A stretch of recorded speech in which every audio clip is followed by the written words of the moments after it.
तो आज हम लोग इस वीडियो में जानेंगे 2024 में वैकेंसी जो आने वाला था अभी तक क्यों नहीं आ रहा है और क्या क्या चीज़ चल रहा है डिपार्टमेंट में, इसके बारे में बात करेंगे।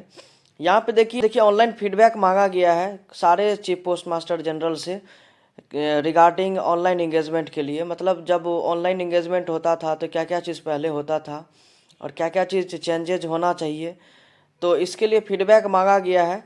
क्या गलत था, क्या सही था, क्या होना चाहिए, सब कुछ मांगा गया है। तो यहाँ पे कुछ फीडबैक है, कुछ पॉइंट्स हैं जिसको अभी आपको सामने हम एक्सप्लेन करेंगे और उसमें बताएंगे कि क्या क्या चीज़ पॉसिबल है, क्या पॉसिबल नहीं है, क्या रहेगा, क्या चेंज होगा।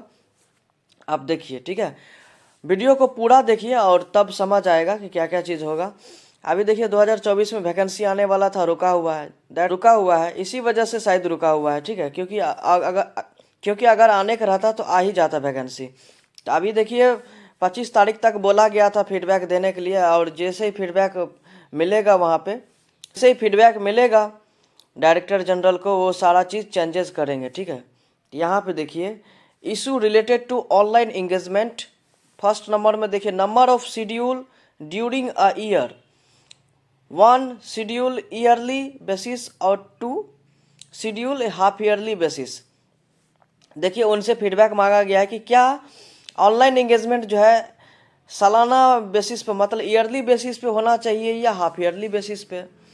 तो यहाँ पे देखिए अभी फ़िलहाल जो हो रहा है हाफ ईयरली बेसिस पे होता है, क्योंकि साल में 2 बार निकलता है, एक जनवरी में, एक जुलाई तक में निकल जाता है। तो वैकेंसी 2 बार निकलता है। वहाँ से पूछा गया कि क्या ईयरली एक ही बार, साल में एक बार निकलेगा या 2 बार निकलेगा। तो मेरे अंदाज से ये लग रहा है कि साल में 2 बार निकलेगा, ठीक है, एक बार तो नहीं निकलेगा। एक बार निकलेगा तो पता चला स्टाफ की बहुत कमी हो गया, क्योंकि जितना रेशियो में ज्वाइनिंग करता है डिपार्टमेंट में, ड्यू टू लो सैलरी कम मिलने की वजह से ड्यू टू लो सैलरी बहुत सारे कैंडिडेट छोड़ देते डिपार्टमेंट में, मतलब रिजाइन दे देते हैं, जिसके वजह से डिपार्टमेंट में स्टाफ की कमी हो सकता है। तो इसीलिए उसकी कमी को पूरा करने के लिए हमको लगता है कि हाफ ईयरली बेसिस ही रहेगा। अगर मान लो 50 कैंडिडेट रिजाइन भी किया तो 50 दूसरा इंगेजमेंट जो होगा, शेड्यूल जो नेक्स्ट शेड्यूल होगा, मान लो साइकिल 7, 8 इस तरह से जब होगा तो उसमें फिलअप हो जाएगा।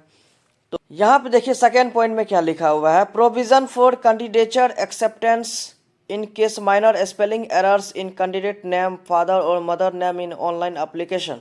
Eight present the candidature is rejected even if there is a small spelling error in the names.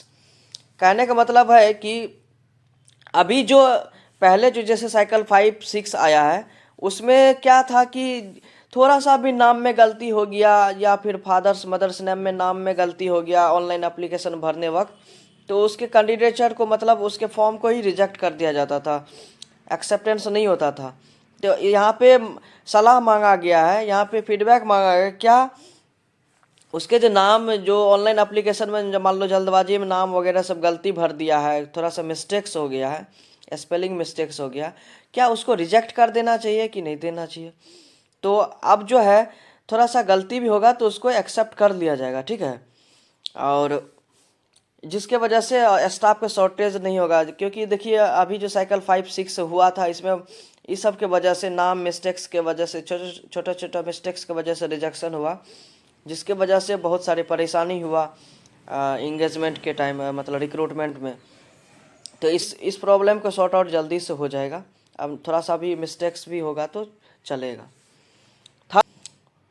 Third point देखिए, provision to shortlist next candidate in the current cycle on the post falling vacant during the currency of the cycle itself due to resignation, unwillingness, death, no turn off after second document verification, training in stipulated time of selected candidate.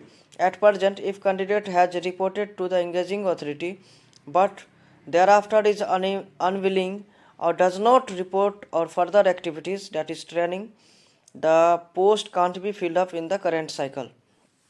कहने का मतलब है कि अभी का जो time था, जो मान लो साइकिल 5, 6 में जो हुआ था, उसमें देखा गया कि कुछ कैंडिडेट्स रेजिग्नेशन कर रहा है, चाहता नहीं है नौकरी करना, या डेथ हो गया है, या फिर वो सेकेंड डॉक्यूमेंट वेरिफिकेशन में आया नहीं है, या सेकंड डॉक्यूमेंट वेरिफिकेशन के बाद जो ट्रेनिंग वगैरह सब होता है उसमें आया नहीं है, मतलब वो चाहता नहीं है नौकरी करना, तो उसमें क्या होता था कि करंट जो साइकिल चल रहा है उसमें वो सीट वैकेंट ही रह जाता था, मतलब जिसका सिलेक्शन हुआ उसके बाद नेक्स्ट उसका किसी का सिलेक्शन नहीं होता था। इस चीज़ को कम करने के लिए बोल रहा है कि अब ये चीज़ मॉडिफिकेशन होगा, मतलब कि जो आदमी जो कैंडिडेट अब ज्वाइनिंग नहीं करना चाहता या इस वजह से डेथ हो गया, अनविलिंगनेस है, रेजिग्नेशन है, जो सीट खाली रहता था अब उस सीट को भी भरा जाएगा, ठीक है, क्योंकि इतना दिन तक फिर गैप हो जाएगा। मान लो साइकिल 5 में जो नहीं आया था अब साइकिल 6 का वेट करना पड़ेगा। हम लोग को यही लगता था कि जिसका लिस्ट 1 में नहीं हुआ तो लिस्ट सेकंड में हो जाता था, कि मान लो जिसका लिस्ट 1 में हो गया है तो उसका तो सिलेक्शन हो गया है, अब वो क्या कर रहा है, धोखा दे रहा है, सेकंड डॉक्यूमेंट वेरिफिकेशन के बाद जा ही नहीं रहा है, या फिर कुछ ऐसा हो गया है, या ट्रेनिंग लेट से हो रहा है, या फिर यही सब है, नहीं चाहता है नौकरी करना, रेजिग्नेशन दे रहा है, ज्वाइनिंग से पहले रेजिग्नेशन दे रहा है, डॉक्यूमेंट सब ले रहा है, तो वो सीट वैकेंट हो रहा था। तो अब जो आएगा साइकिल उसमें ये रहेगा कि जो रेजिग्नेशन हो गया है तो उसका नेक्स्ट जो लिस्ट निकलेगा, आई थिंक जो पहले छोड़ा है रेजिग्नेशन दिया जिस सीट को वैकेंट रहा था वो उसी समय पूरा हो जाएगा, ठीक है, नेक्स्ट साइकिल का वेट नहीं करना पड़ेगा। फोर्थ पॉइंट में देखिए, study the local language additionally at least up to secondary standard at age compulsory और elective subject from the same और other recognized board in the same year और any other year. देखिए अभी क्या हो रहा था ना, जब हम लोग ज्वाइनिंग कर रहे थे 2018, 19, 20 का जो रिक्रूटमेंट था उसमें देख रहे थे कि लोकल लैंग्वेज मैंडेटरी नहीं था, कि लोकल लैंग्वेज आपको पढ़ा रहना चाहिए। जैसे हम बिहार से हैं, सीबीएसई बोर्ड से पढ़ाई किए, तो हम वेस्ट बंगाल से भर दिए थे तो मेरा हो गया। अभी क्या है ना, बिहार यूपी ये सब लोग जो है वेस्ट बंगाल से नहीं भर सकते, क्योंकि वो लोग का 10th में बंगाली लैंग्वेज नहीं पढ़ा हुआ था, बंगाली नहीं था, इसीलिए क्या है ना अभी लोकल लैंग्वेज का रेस्ट्रिक्शन लग गया है। तो अब वो फीडबैक पूछ रहे क्या लोकल लैंग्वेज मैंडेटरी होना चाहिए कि नहीं होना चाहिए, तो आई थिंक मैंडेटरी करेगा ही, क्योंकि अब नहीं लगता है कि फ्री होगा, क्योंकि जहाँ पे बंगाली है तो बंगाली ही 10th में पढ़ा रहना चाहिए, जहाँ पे मद्रासी है तो मद्रासी पढ़ा रहना चाहिए। क्योंकि देखिए अगर आप जीडीएस सेक्शन में जॉब करने आए, जीडीएस एबीपीएम बीपीएम, क्योंकि आपको पब्लिक से डायरेक्टली मिलना जुलना है, बात करना है, जब आपको लोकल लैंग्वेज नहीं आएगा तो उससे इंटरेक्ट कैसे करेंगे, बात कैसे करेंगे, तो इसका प्रॉब्लम होता है। जैसे मेरा 10th में 9th में हम बांग्ला पढ़े थे तो थोड़ा बहुत हेल्प मिला था हमको यहाँ पे, लेकिन 10th में नहीं पढ़े थे तो वो सब चीज़ का प्रॉब्लम नहीं हुआ, उस हमको प्रॉब्लम नहीं हुआ क्योंकि बांग्ला थोड़ा बहुत आता था। लेकिन अभी डायरेक्ट रूल ही कर दिया है कि आपको 10th में बांग्ला या कोई भी लोकल लैंग्वेज जो भी है, चाहे मद्रासी हो, जो हरियाणा, चाहे गुजराती हो, तो वो पढ़ा रहना चाहिए, लोकल लैंग्वेज आपका 10th में पढ़ा रहना चाहिए, मतलब ठीक है, जहाँ से आप फॉर्म फिलअप करेंगे। और पाँचवा पॉइंट देखिए, measure to minimize the attrition rate in GDS online engagement. ये बहुत ही इंपॉर्टेंट पॉइंट है। अभी क्या है ना, जीडीएस लोग जो ज्वाइनिंग करना चाहता है या फिर डॉक्यूमेंट वेरिफिकेशन करा रहा है, बाद में उसका मन चेंज हो जाता है, बोलता है कि हम ज्वाइनिंग नहीं लेंगे, हम मेरा डॉक्यूमेंट्स चाहिए, कब मिलेगा, क्या प्रोसेस है सर्टिफिकेट लेने के। क्योंकि देखिए सेकंड डॉक्यूमेंट वेरिफिकेशन का टाइम ही क्या होता है, सर्टिफिकेट ले लिया जाता है बोर्ड वेरिफिकेशन करने के लिए वगैरह वगैरह, तो वो सब कैंडिडेट चाहता है ओरिजिनल मिल जाए। तो अब ये जो है बोल रहा है डिपार्टमेंट की एट्रिशन रेट, यानी कि वो जो भी कैंडिडेट का रिक्रूटमेंट हो रहा है, सिलेक्शन हो रहा है, तो जितना रिक्रूटमेंट हो रहा है उससे ज़्यादा क्या हो रहा है कि वो रिजाइन दे रहा है। तो इस चीज़ को बोल रहा है कि कम करने के लिए सारे सर्किल ऑफिसर को जिम्मेदारी दिया गया है कि जो भी इंगेजमेंट जो रेशियो है, रेजिग्नेशन रेशियो को कम करने बोल रहा है, मतलब जो भी ज्वाइनिंग लिया है उसको कम करने बोल रहा है कि ज्वाइनिंग तो ले लिया है लेकिन वो चाहता है कि हम रेजिग्नेशन कर दें, मतलब डिपार्टमेंट्स हटना चाहते थे, इस चीज़ को बोल रहा है काम करने के लिए, ठीक है। इसीलिए सोच समझ के अभी ज्वाइनिंग लेना है, यानी कि मन में आया ज्वाइनिंग लेने चले गए, डॉक्यूमेंट वेरिफिकेशन करा लिए, बाद में मन किया नहीं करने का, डॉक्यूमेंट ले लेंगे, ये सब चीज़ आप बोल रहे हैं काम करने, तो इसीलिए थोड़ा प्रॉब्लम हो सकता है डॉक्यूमेंट सब लेने में या फिर रेजिग्नेशन में। छठा पॉइंट देखिए, 6th पॉइंट में, uploading of any one ID proof while applying online like Aadhaar card और वोटर कार्ड और ड्राइविंग लाइसेंस और पैन कार्ड और पासपोर्ट और ID card issued by university college school और any other photo identity proof issued by central government state government mandatory there is no such requirement at present।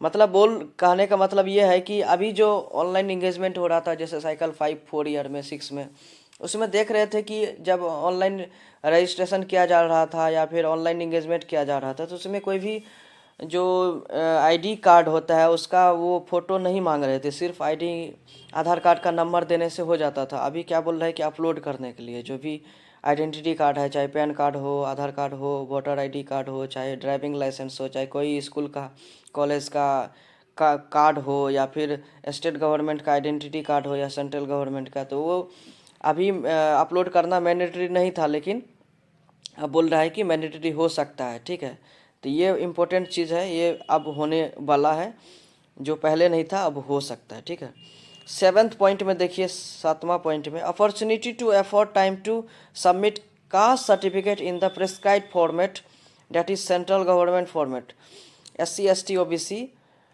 Before the last date to report to EA का मतलब है engagement authority. Presently the candidature is rejected if the certificate is not in the prescribed format. मतलब बोल रहा है कि जब online engagement होता है तो उसमें सब अपना अपना कास्ट भरता है, मतलब कैटेगरी भरता है, तो उसमें क्या है ना, SC ST OBC का जो है ना सेंट्रल गवर्नमेंट का जो फॉर्मेट होता है वो फॉर्मेट मांगता है, लेकिन सबके पास किसी किसी के पास स्टेट गवर्नमेंट वगैरह सबका रहता है, तो जिसके वजह से क्या होता है ना, रिजेक्शन हो जाता है। तो कहने का कारण है कि उस टाइम उनको मिलना चाहिए, सेंट्रल गवर्नमेंट का कास्ट सर्टिफिकेट बनाने के लिए एक परफेक्ट टाइम मिलना चाहिए ताकि उन लोगों को रिजेक्शन ना हो और ये जो रिक्रूटमेंट में कोई ओलझोल ना हो, मतलब टाइम टेकिंग ना हो। ठीक है, तो यही इम्पोर्टेंट पॉइंट था। आई होप आपको समझ आ गया होगा। ठीक है, अब आई थिंक ऑनलाइन जो 2024 का वैकेंसी आने वाला था अब आएगा। यही सब एक फीडबैक लेने के लिए इतना चीज़ लेने का पॉइंट अभी डिस्कशन किए हैं, तो देखते हैं क्या क्या चीज़ होता है। मेरे अंदाज से तो यही लगेगा कि साल में 2 बार वैकेंसी आएगा और लोकल लैंग्वेज रहेगा और आइडेंटिटी कार्ड बोलेगा भरने के लिए, मतलब ऑनलाइन सबमिट करने के लिए। SC ST सर्टिफिकेट जो बनता है सेंट्रल गवर्नमेंट का उसके लिए टाइम दिया जाएगा। ठीक है, तो आई होप ये बात समझ आ गया होगा। और ये तो है 5वां पॉइंट में measures to minimize the attrition rate in GDS online engagement, इस पे भी ध्यान दिया जाएगा। ठीक है, तो चलिए वीडियो को लास्ट एंड कर देते हैं। अगर कोई प्रॉब्लम आता है तो कमेंट करके पूछिएगा। आई होप जल्दी जल्दी वैकेंसी आए और जल्दी जल्दी रिक्रूटमेंट हो। चलिए आज का वीडियो यहीं कर देते हैं, बाय।